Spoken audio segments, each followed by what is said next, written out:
Your first question about the so-called escalation between United States and Iran, it seems to me that will be no further escalation but continuation of the ping pong between the two countries.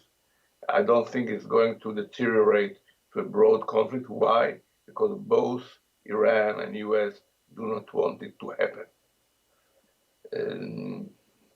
So this is not the case. This is not the problem. The problem is that in spite of the death of Qasem Soleimani, Iran will continue to pursue its strategic goal, which means hegemony in the Middle East and as a helping factor to pursue the nuclear weapon.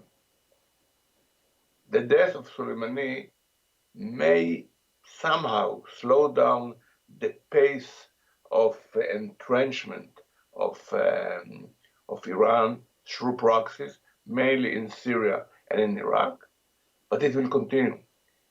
The regime in Tehran never losing the line of sight to the strategic goals, which is hegemony, regional and then global. So we have no too many reasons to be joyful as Israelis about the killing of Qasem Soleimani, because the policy will continue, maybe temporarily in a reduced speed, no more than that.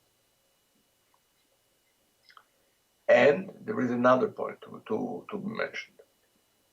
The Trump administration, or more precisely, Trump himself, did not abandon his desire for a better deal with Iran. He is not pursuing to change the regime in Tehran. No.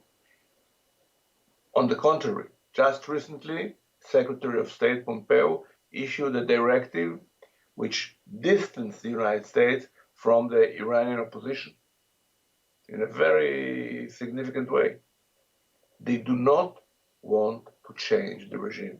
They want to reach a better deal.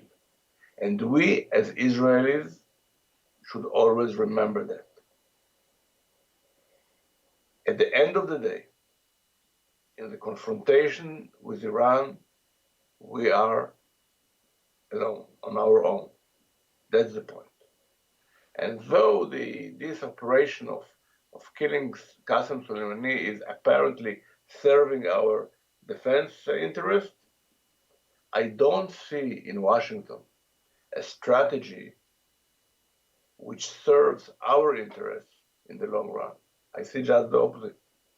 I see a persistent intention to come to some agreement with the regime, not to topple it. That should be very, very clear. Iran has already started its progress towards nuclear weapon. They increased the number of enriched uranium, and our assessment is, and it was published, that in a year time, they will have enough uranium for the first bomb. And they will continue. So we have to admit that what we used to call the breakout is already here. Not tomorrow morning, but in a short time. In a year or two, Iran may have, in 2 years, they may have a nuclear device. Enough uranium in 1 year. This is the timetable. And then, as Israelis, we have to act according to the worst case scenario. We cannot base our actions on wishful thinking. We don't have this luxury, no. We must prevent Iranian acquisition of nuclear weapon.